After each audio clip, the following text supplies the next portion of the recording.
Hi, this is Steve with Thresher Media Group. Welcome to When You're Ready to Listen.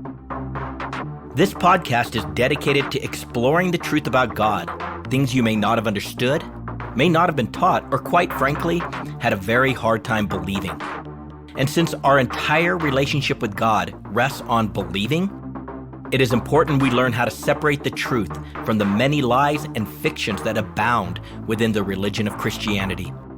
So when you're ready to listen, tune in and discover a pathway to freedom, encouragement, life, and hope. Episode 105, Revelation 13, verses 1 through 2. In our last podcast, we discussed the attack on the offspring of the woman. This is where Revelation 12 intersects with Revelation 11 in the war against the two witnesses. We also did a quick introduction to Revelation 13, where the central players are the beast and the second beast, who later on in Revelation 16, 19, and 20 is called the false prophet. This chapter unveils truths that will blow your mind, truths that will bury so many of the end times folklore and fiction. It's an exciting chapter. So let's pick up our study beginning in Revelation 13:1 and our formal introduction to the beast. The dragon calls forth his beast. Revelation 13:1.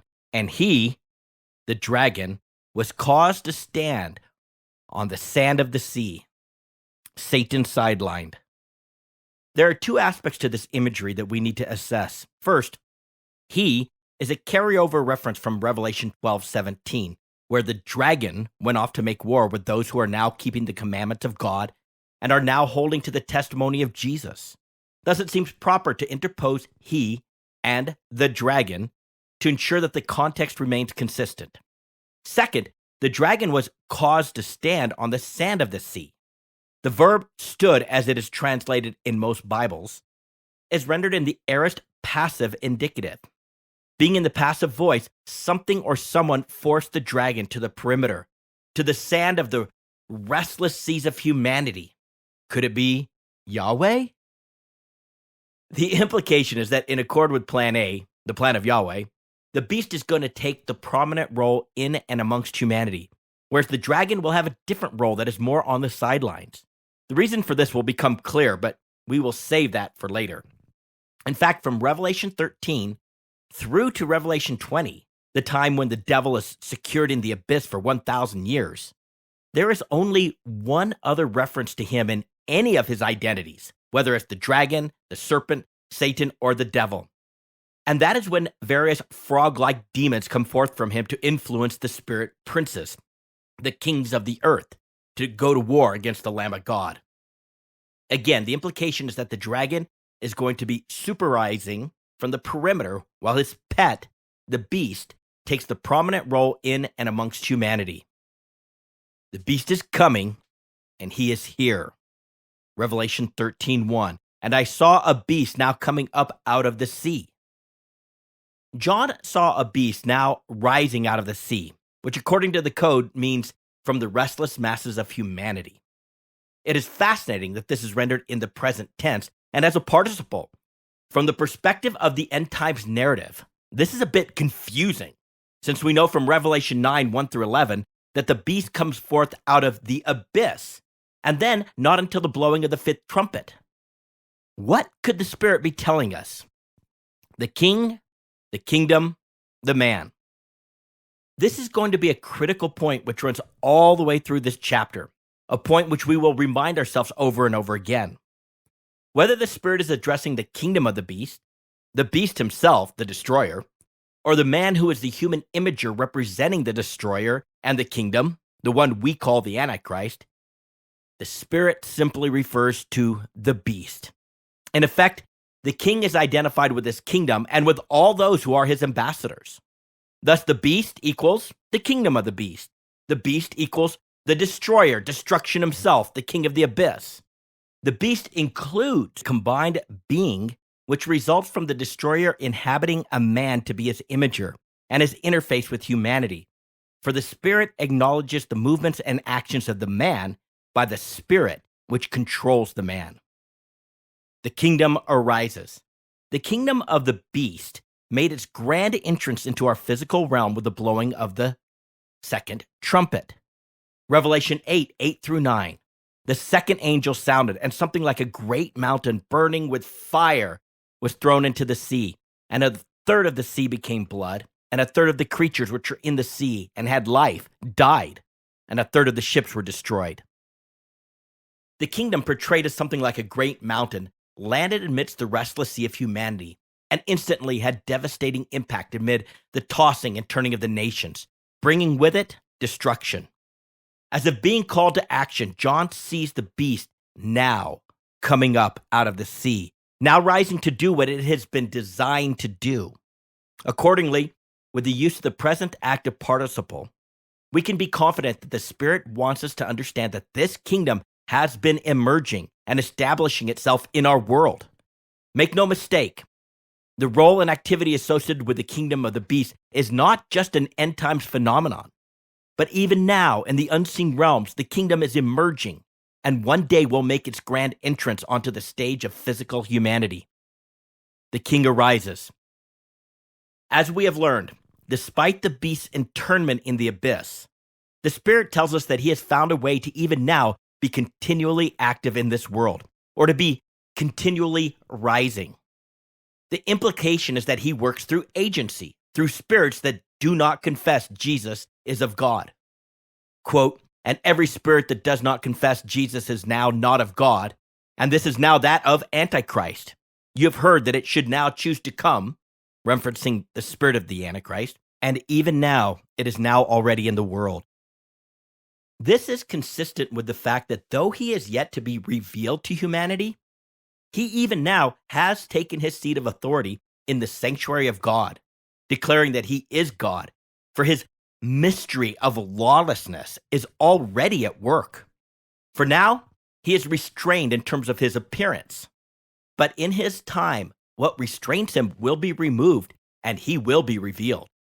So though he has not been revealed, he is at work in the world through his agents who function in the midst of the religion of Christianity.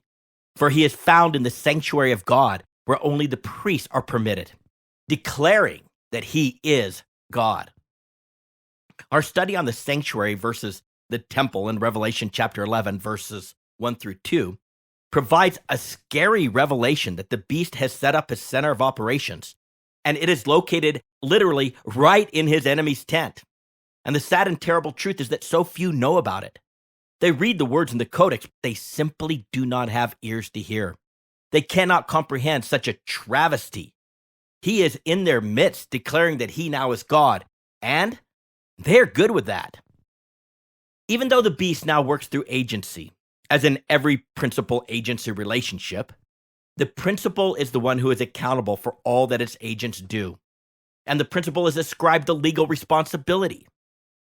And just like Yahweh takes ultimate responsibility for all that his agents do, so this rule of principal agency seems to apply to the beast and to the spirits that do work on his behalf and in his presence, so to speak. Simply put, the beast is a very powerful spiritual being who has very powerful agents that do his bidding and which represent him in the now. And so he arises from amongst the midst of the turbulent seas of humanity, where these spirits operate, and where he now works in accord with the activity of Satan, with all power and signs and false wonders, and with every deception of wickedness for those now choosing to be perishing. By the way, this reference to the beast now coming, it's not unlike what the Spirit expresses about Jesus, and that though Jesus dwells in heaven, he too now comes. Most often, this is rendered in the present tense, indicating his now involvement in our lives, as he comes to each of us through the person of the Holy Spirit, who in effect functions as his agent in our lives. This reality was clearly stated in the letters to the churches. In like manner, though presently interned in the abyss, the beast, the spirit of Antichrist, is even now considered to be coming out of the sea and can exercise its power influencing many, for he has chosen to now come, and that is a statement of fact. In 1 John 2:18, the Spirit tells us, children, it is the last hour, and just as you heard that Antichrist has chosen to now come, and that is a statement of fact. Even now, many antichrists have appeared. From this, we know it is the last hour. Now, the common translations state that the Antichrist is coming, pointing us forward to a future event, but coming is rendered in the present middle indicative. The beast, the spirit of Antichrist, has chosen to now come, and that is a statement of fact. The transfer of rule. Revelation 13, verses 1 through 2. Now having 10 horns and 7 heads, and on his horns 10 diadems, and on his heads blasphemous names.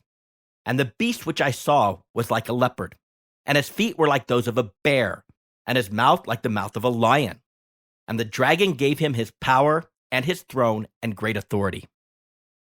To set the stage, we're going to start with the grant of power and authority, and then circle back around to the horns, heads, and diadems, and so on. Power, throne, and great authority. And the dragon gave him his power and his throne and great authority. To ensure that the beast can pull off this grandest of deceptions, the dragon gives the beast his own power and his throne and great authority. This transfer of power should not surprise us, as it was foretold to us in the Codex. In Daniel, it is said that in reference to the beast, his power will be mighty, but not by his own power. His power is on loan to him from the dragon. This transfer of rulership marks for us a significant shift in the Revelation narrative. For from the blowing of the seventh trumpet to the return of Christ, the emphasis of the Revelation narrative will now be on the activity of the beast in and amongst humanity. Satan will be relegated to overseeing things from the sideline, so to speak, from the sandy shore of the sea. Power. The dragon grants the beast his own power, which is a huge deal since there is no other angelic beings that possess more power, or said another way, more glory than Lucifer. The word translated as power is the Greek word dunamis, from where we derive our English word dynamite. Thus it speaks of might, concussive force, and sheer destructive abilities. It's the kind of power that we would expect a dragon to possess and to wield. This force will be handed to the beast, in effect supercharging this creature whose name alone, the beast, the destroyer, destruction, already indicates that he is a scary being and that he possesses scary power. We are given a picture of the beast in the book of Job, imaged as the behemoth.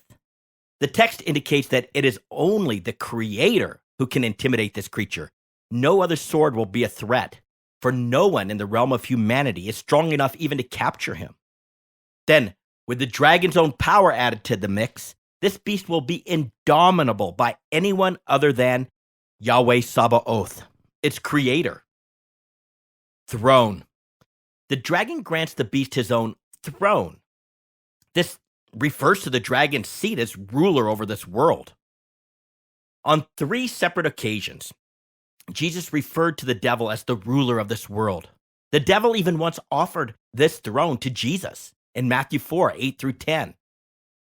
The devil now takes him to a very high mountain and now shows him all the kingdoms of the world and their glory. And he said to him, "All these things I will give to you if you are falling down and worship me."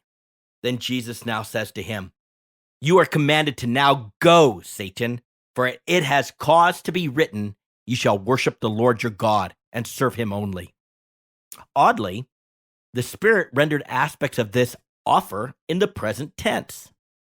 This indicates that the devil still possesses the kingdoms of this world and their glory, hence his offer to Jesus is still open. Satan is still ready to make this trade, kingdoms for worship, and Jesus still commands him to now go. In the letter to Pergamum, Jesus comments that it is in Pergamum, in modern-day Turkey, that Satan dwells or has established his literal throne on the earth. Pergamum had become Satan's center of power or place where he established his point of rule, his literal throne. This picture is poignant, for it is from a throne that a king rules and declares his edicts and commands. The throne signifies the authority of the one who sits on it. For example, we are told that heaven is Yahweh's throne, and the earth is simply his footstool. This picture indicates that his sovereignty rules over all. Hence, we see Yahweh sitting on his throne, lofty and exalted with the train of his robe filling the temple, and all the hosts of heaven, the angels and the demons, standing by him on his right and on his left. While he sits on his throne, they stand. This indicates that even the hosts of heaven are servants of the one who possesses ultimate authority, and that they are ready to do his bidding. In that manner, the beast will be given the dragon's throne, where he will be recognized by the servants of darkness as the ruler of the world. The key difference, however, is that the beast's throne or seat of authority is not located in Pergamum, but in the sanctuary of God.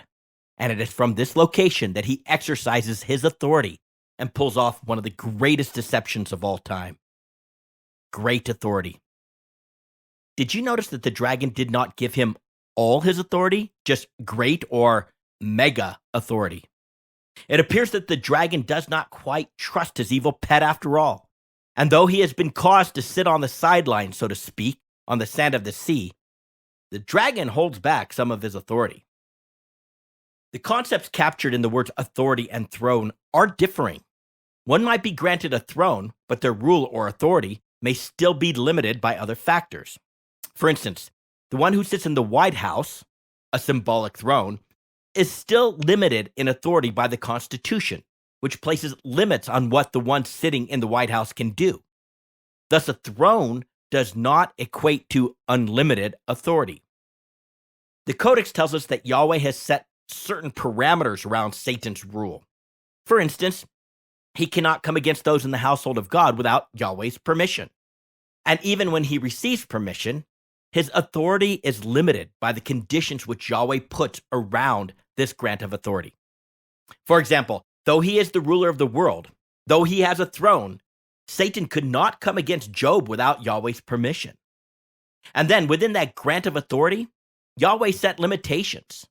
In his first encounter with Job, Satan was not permitted to harm Job physically, just all that belonged to Job.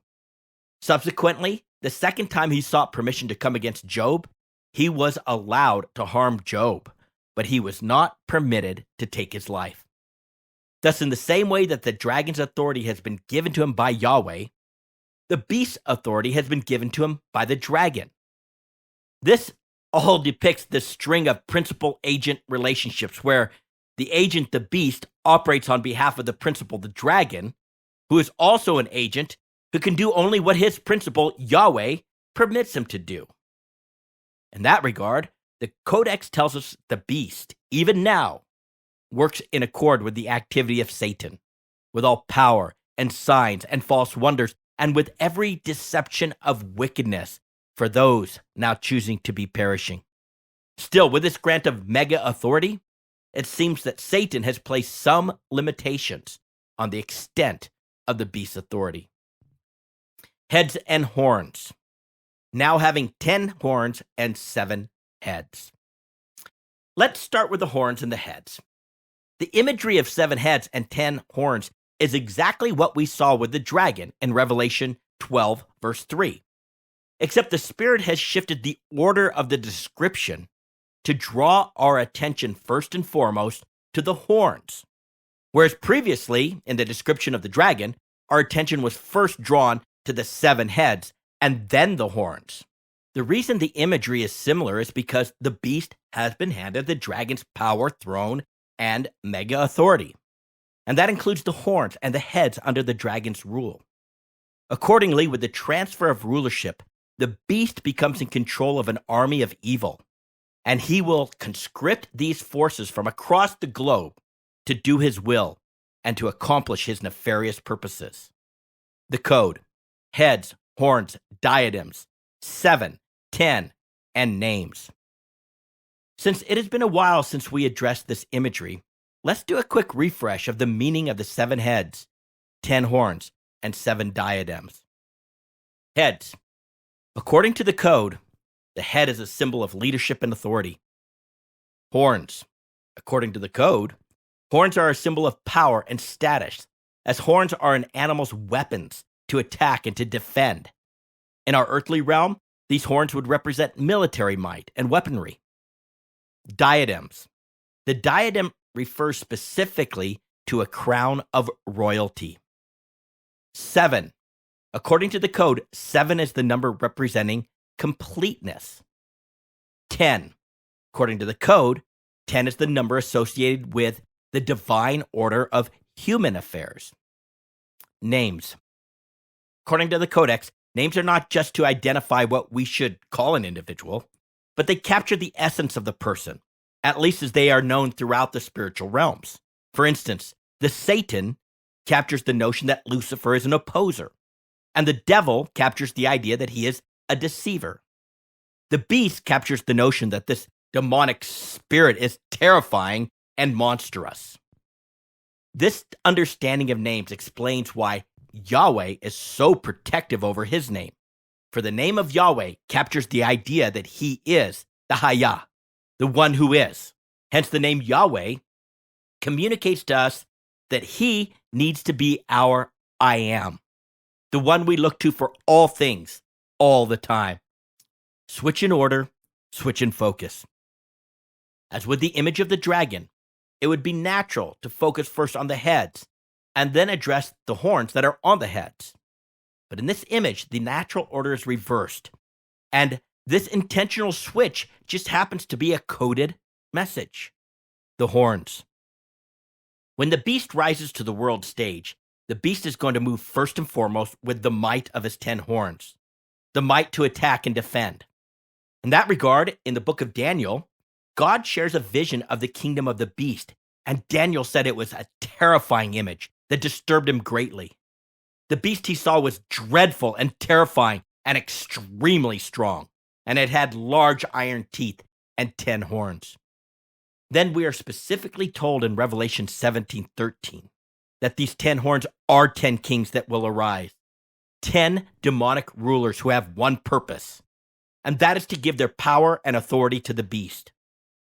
This will likely manifest itself in our world through a coalition of 10 kingdoms, countries, states, or some other kind of earthly power structure, which holds significant military power, whose bite is as strong and unbending as iron. This coalition will then use that power at the bequest of the beast to attack and defend. But make no mistake, behind each of these 10 earthly kingdoms, or military centers of power, will be a demonic being who is dead set on attacking and defending the kingdom of darkness. Thus, these 10 horns will ensure their respective kingdoms of men are loyal to the beast. And we must not forget, these 10 horns of military might sit atop the 7 heads of the beast. The heads, the inner circle authority. With the head being a symbol of leadership and authority, and 7 an indication of completeness, these 7 heads represent the same 7 demonic spirit princes, sovereigns, which are now under the rule of the dragon. This rule will be transferred to the beast, and he will exercise complete leadership and authority through these 7 heads over the kingdom of darkness and over this world. These 7 demonic princes comprise the dragon's inner circle of royal authority that rules over nations and kingdoms or groups of nations, or as expressed in the code, they are mountains. In that light, we're told in Revelation 17:9-11, that these 7 heads are 7 mountains, which are 7 kings. And the woman, a great harlot, which is a picture of the spirit of apostate religion, rides the beast. For she sits upon these 7 mountains. She sits on these 7 kings, these 7 heads of the beast that were previously the 7 heads of the dragon. First, this tells us that like a horse with its rider, there's a symbiotic relationship between apostate religion, specifically the religion of Christianity, and the inner council of demonic leadership, which leads the kingdoms and nations of this world. Though apostate religion is fronted by this great harlot, her platform of authority comes directly from these kings as they use her to present to the world many other Jesuses and many other means of salvation. Second, it tells us that this imagery of 7 heads is speaking of spiritual kings, spirit princes, who on behalf of the dragon and then the beast exercise complete leadership over the kingdom of darkness in this world. Third, with the imagery of mountains, we can be sure that these kings rule over nations and kingdoms or groups of nations. It's as if Satan divided the world into 7 sections and then assigned each of his spirit princes a certain territory, a mountain to carry out the edicts of the dragon and subsequently those of the beast. Thus, with their fealty, the beast will be able to mobilize the nations of the world to effect his purposes. We will get into detail of these 7 heads, these 7 kings, when we get to Revelation 17. 10 crowns, diadems, and on his horns, 10 diadems. Now, this image deviates from the image we are given of the dragon. The dragon has 7 diadems or crowns of royal authority, and they sit on the 7 heads, not on his 10 horns. But in the image of the beast, each of the horns has a diadem. This does not mean that the 7 heads do not bear their own crowns, but the Spirit is forcing us to consider first and foremost the horns of the beast. As we learned when we studied the dragon, the 7 diadems on 7 heads indicate that these heads are spirit princes, for they bear the emblem of royalty. Hence, they are also called kings, kings of the earth. Thus, they are among the same power, glory, and authority of Michael and Gabriel. They are spirit princes who comprise the dragon's inner circle of leadership. In that regard, before their fall, it is possible that they were a part of Yahweh's entourage of archangels or chief angels. Within the hierarchy of demonic rank, these are likely those spirit princes who are known as world rulers or authorities. The beast, however, has 10 diadems, and they sit on 10 horns of might, the horns which are purposed to attack and defend. The implication is that unlike the dragon who exercises complete leadership of the world and over the kingdom of darkness through the means of his leadership council, the beast will utilize force or threats of force to accomplish his purposes. Within the hierarchy of demonic rank, these are likely those spirit princes who are known as powers, an image which speaks of their ability to mobilize the forces upon this world for war. According to the code, the number 10 is associated with the divine order of human affairs. So this is a clue that the activity of these 10 demonic spirit princes crosses over into the physical realm or is somehow connected to human affairs. In the book of Daniel, God shares with Daniel a vision of the kingdom of the beast. Daniel says it was a terrifying vision that disturbed him greatly. This beast, which Daniel saw, was dreadful, terrifying, and it was extremely strong. And it had large iron teeth and 10 horns. And we are specifically told that these 10 horns are 10 kings that will arise. Therefore, we should expect to literally see a coalition of 10 kingdoms, countries, states, or whatever, from which the kingdom of the beast rises to power and assumes control on this earth with the use of, or threat of, military might. And this is where the image of the 10 diadems is significant, both to the spiritual realms and to our physical realms. Spiritual royalty. Because these 10 horns bear a diadem, they bear the image of royalty, or a rank of highest stature amongst the angelic entities. Hence, they are also referred to as kings. The image indicates that they too are of the power and glory that is similar to the 7 heads and to the angels Michael and Gabriel. They are spirit princes. But their role requires a direct interface and participation with the realm of humanity, whereas the role of the 7 heads is a strategic leadership role that directs the movement of the horns. On its own, a horn has no mobility, but it goes where the head directs it to go. Earthly royalty. And because the number 10 is associated with the divine order of human affairs, it is also likely that the global earthly territories over which these 10 horns exercise rule and dominion might have some connection to earthly royalty, as the physical realm seems to be an imager of the spiritual realm. The message is that these 10 horns will gain and exercise legitimate authority on the earth over their earthly counterparts. Thus, this coalition of military might that will support the efforts of the beast as he rises to power will be recognized in the world system of political order as having the authority and the right to rule and exercise their power or military might. In other words, the kingdom of the beast will not be some rogue insurgency arising from the ashes of anarchy, Rather, it will be a legitimate collection of military power recognized by the nations and the political structures that are in place during that time. Strategic leadership. Once again, because these 10 horns sit on the heads of these 7 spirit princes, 7 kings, it indicates that the horns will take the orders and directions from the leadership provided by the 7 heads. Thus, even though the horns will be the main interface with the physical realms, their strategy, direction, and orders will still come from what was the dragon's, and now the beast's, inner circle of leadership. Blasphemous names. And on his head, blasphemous names. This notion of blasphemous names refers to the misuse or the misappropriation or prostitution of God's name, Yahweh, in all its compound forms.